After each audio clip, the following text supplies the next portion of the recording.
Chapter 5 of the Discovery of New Worlds. The Discovery of New Worlds by M.B. Synge. Chapter 5 The Great Fire in Rome. Darkening the golden roof of Nero's world, from smouldering Rome the smoke of ruin curled. William Watson. It has been said, and perhaps it is true, that the emperor was mad at times, and not responsible for all he did. Be this as it may, the year 64 was marked by a terrible fire in Rome, which lasted nearly a week and left a great part of Rome in ashes. The summer had been hot and dry. One warm night in July a fire broke out in some wooden sheds where were stored quantities of spices, oil, and other materials likely to feed the flames. It has been said that the emperor himself set the city on fire in his mad rage, and that, posted on one of the highest points of Rome, dressed in one of his dramatic costumes, he took his lyre, and chanted the verses of Homer on the burning and destruction of Troy. Here is the account from one of the old historians, Tacitus. All was in the wildest confusion. Men ran hither and thither, some sought to extinguish the conflagration, some never heard that their houses were on fire till they lay in ashes. All shrieked and cried, men, women, children, old folks, in one vast confusion of sound, so that nothing could be distinguished for the noise, as nothing could be seen clearly for the smoke. Some stood silent and in despair. Many were engaged in rescuing their possessions, while others were hard at work plundering. Men quarreled over what was taken out of the burning houses, while the crush swayed this way and that way. Whilst this was going on at different points, a wind arose and spread the flames over the whole city. No one any longer thought of saving goods and houses. None now lamented their individual losses. All wailed over the general ruin and lamented the fate of the commonwealth. The treasures gained in the East, the beautiful works of the Greek artists, statues, pictures, temples, all were gone. A few shattered ruins stood up from among the ashes, and that was all. Whispers that Nero had lit this fire grew loud. The emperor trembled. The guilt must be laid on some one. Why not on the Christians who refused to take part in the emperor's riots and plays, his feasts and banquets? They were regarded with suspicion. They would be better away. As they had burned the city, argued the emperor, they themselves should be burned. At the head of the Christians in Rome, Paul was now working with his fellow apostle Peter.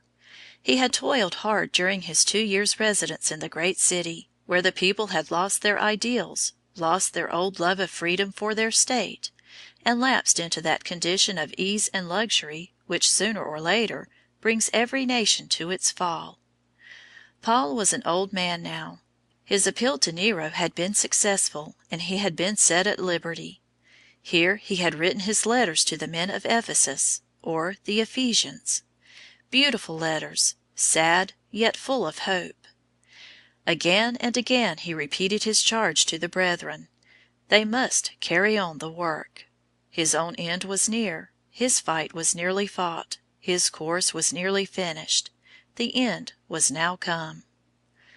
One night a great show was announced by Nero to be held in the circus, within the gardens of the imperial palace, at the foot of the Vatican Hill. It was summer time, and the Roman people crowded to take their places in the circus, now lit up by the flaming torches. The arena was full of stakes to which were tied human beings, Christians, wrapped in cloths of tow steeped in pitch. While these living torches flared and the shrieks of the martyrs rose above the noise of the music, Nero appeared, dressed in green, in an ivory chariot, and drove on the gold sand round the circus. But this was more than the Romans could endure, and, moved to pity, they begged that the dreadful spectacle should cease. In this first persecution of the Christians, it is said that both Paul and Peter suffered martyrdom in some form or other. Paul, as a Roman citizen, was beheaded.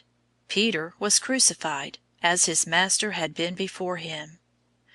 A great revulsion of feeling now set in against Nero. Such tyranny must end in disgrace.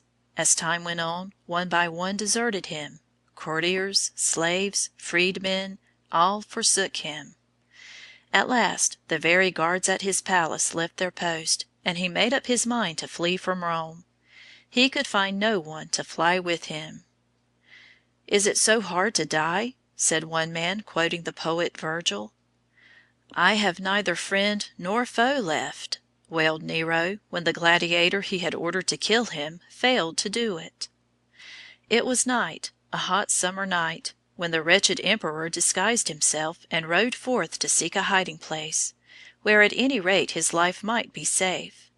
Summer lightning was flashing over the Alban hills. It lit up the road before the flying emperor.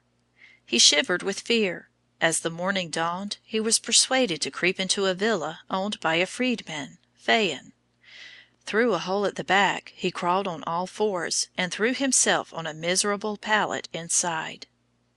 A messenger rushed in with a letter. Nero snatched it from his hand and tore it open. He had been declared an enemy of the state, and was sentenced to die a traitor's death. He must die now. Again and again he strove to nerve himself for the last effort, but it was not till the sound of the horse's hoofs was heard that he put the dagger to his throat. So died Nero, the last of the Caesars. Chapter 6